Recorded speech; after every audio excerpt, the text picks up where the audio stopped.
on board the sinking ship, most of whom were Wow. rescued by helicopters or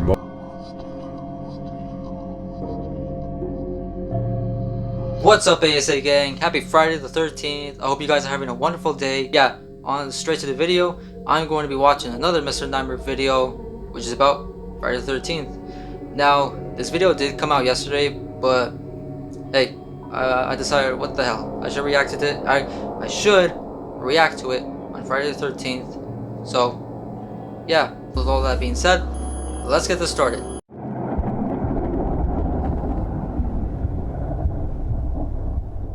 Friday the 13th has long been considered a date cursed with bad luck.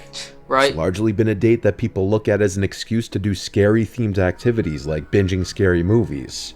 That's what I do. This is the first year since 2017 that Friday the 13th falls in October. So for this video, we're looking at some of the most terrifying events that have actually taken place on the notorious day of bad luck. Okay. Tupac Shakur. Tupac Shakur, better known as his stage okay. name simply as Tupac, was an American rapper widely considered to be one of the most influential and successful rappers of all time.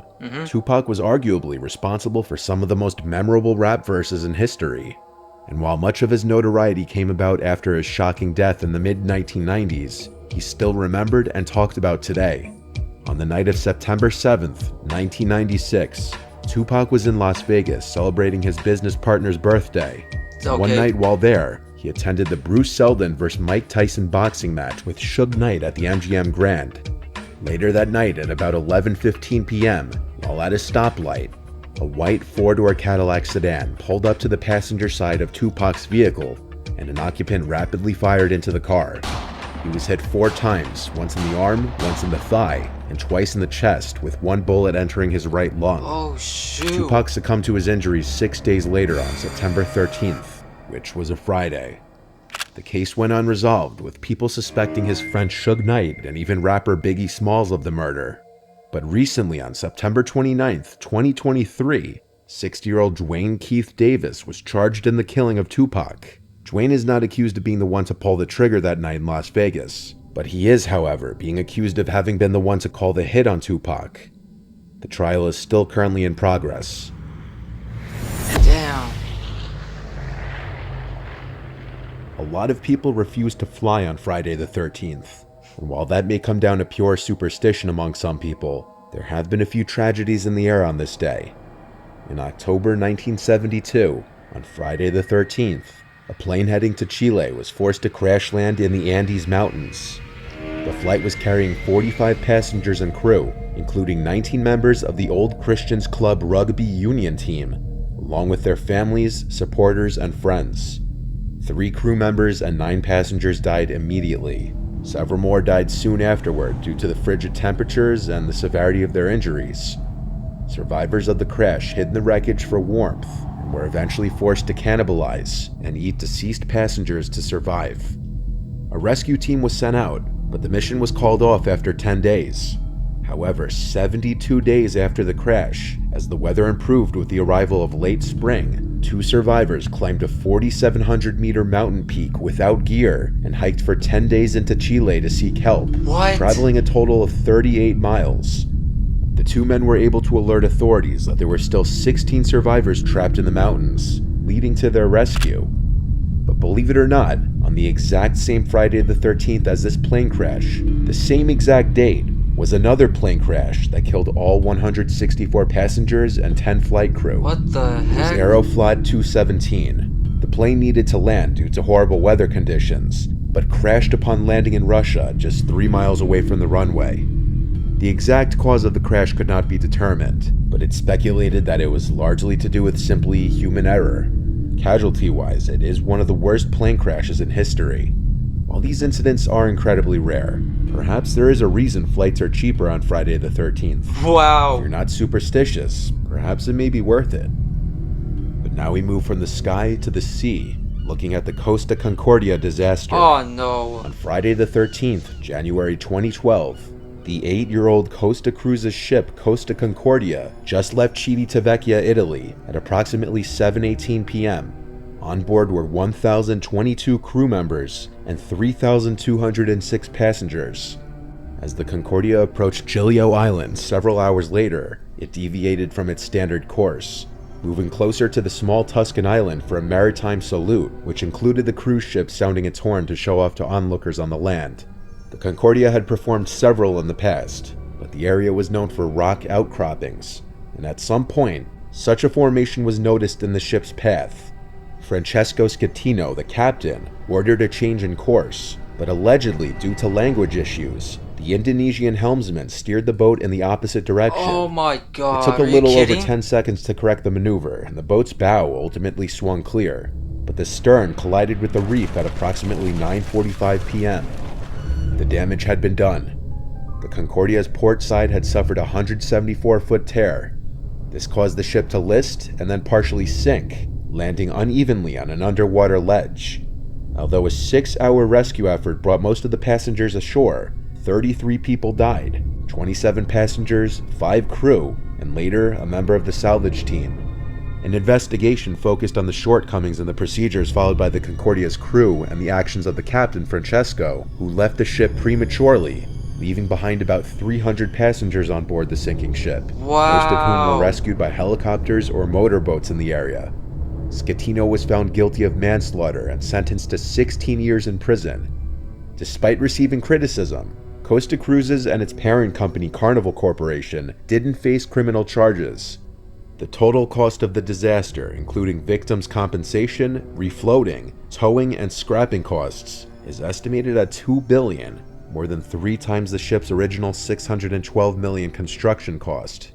The cruise line offered compensation to passengers to pay for all damages, including the value of the cruise. Only 1/3 of the survivors took the offer. This remains the biggest modern cruise ship catastrophe. David Anthony McGreavy. David Anthony McGreevy was born in Southport, England in 1951 to Bella and Thomas McGreevy. Right? David was the second oldest of 6 children. Since David's father was a sergeant in the British Army, a lot of his childhood was spent moving from one army base to another. This could mean that one year he was being educated in an army school in England, the next in Germany. According to David's mother, living in Germany was his happiest time. David's mother Bella later said she could only remember one childhood incident of concern, as David was otherwise allegedly well behaved. In 1967, 15-year-old David left school and enlisted in the Royal Navy. However, he was dismissed from the Navy in August 1971 after being court-martialed for starting a fire that destroyed a mess wardroom. Oh, David then moved back in with his parents, but around this time his life was crumbling as his fiancée broke up with him and he was fired from several jobs. For this reason, his parents became fed up with him and kicked him out. So David turned to his friend Clive Kenneth Ralph, who let him board with he and his wife, Dorothy Elsie, and their 2 small children. Damn, it just seems like this guy just had bad luck. Damn, that sucks. Paul and Dawn. Clive and Dorothy had been school friends, and there was a 5-year age gap between them. They had married in September 1968, when Dorothy was 16 and pregnant with Paul. At the time David moved in, Dorothy was pregnant with their 3rd child, Samantha, who was born on the 14th of July in 1972. With both Clive and Dorothy busy working, David acted as a babysitter for the Ralph children. He was regarded by family and neighbors as well as the Ralphs as a person who loved children. So what would soon happen was nothing short of unexpected and horrific. What happened? On Friday the 13th, in April 1973, Elsie was picked up from work by Clive, who had left home late with the children all asleep. When the couple arrived at their home, the police were already there, and they escorted them to the police station, where they were told of the horrible truth that their children had been murdered. So what happened? Well, David was known to be a heavy drinker and sometimes a violent drunk. He had gone to a nearby pub earlier that evening with a friend, and he had 7 pints of beer. The 2 men had played cards and darts, though a small altercation took place prior to leaving the pub. Clive picked David up from the pub and brought him to look after the children, while Clive went to get Elsie from work. Sometime between 10:15 and 11:15 p.m., David, while completely wasted, became infuriated with the children, beginning with the baby Samantha, who had been crying for her bottle. David violently killed the 3 children, each in a different yet brutal manner. After killing the 3 children, David went down to the basement and retrieved a pickaxe to further mutilate their bodies. Oh my David God, was arrested by dude. police at 3:50 a.m. walking on a road near the Ralphs' home. Upon his arrest, David initially denied any responsibility, but several hours later, he admitted to the murders, with his only explained reasoning disgustingly being simply that the baby was crying. David was sentenced to multiple life sentences with minimums of 20 years, and in prison he was subjected to frequent abuse by other prisoners, and he spent most of his 45 years behind bars in protected conditions. In December of 2018, a parole board cleared David for release, declaring that he had changed significantly and he was no longer a risk. There's bound to be anywhere from 1 Hold up, I just want to pause that. My God. Who does that? Who gets drunk before babysitting for someone you've known?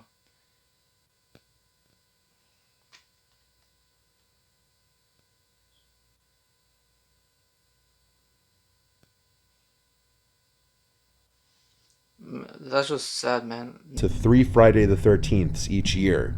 If you are superstitious and choose to be more low-key on this inevitable date in an attempt to escape any bad luck, you may end up like Daz Baxter. On Friday the 13th in 1976, Daz decided to just stay in the bed for the day to avoid anything bad happening, only to be killed when the floor of his apartment block collapsed under him. Oh, There's countless no. other stories and examples of misfortune and downright tragedy that's happened on Friday the 13th, but this could be said for literally every other date on the calendar. At the end of the day, maybe it's just another day.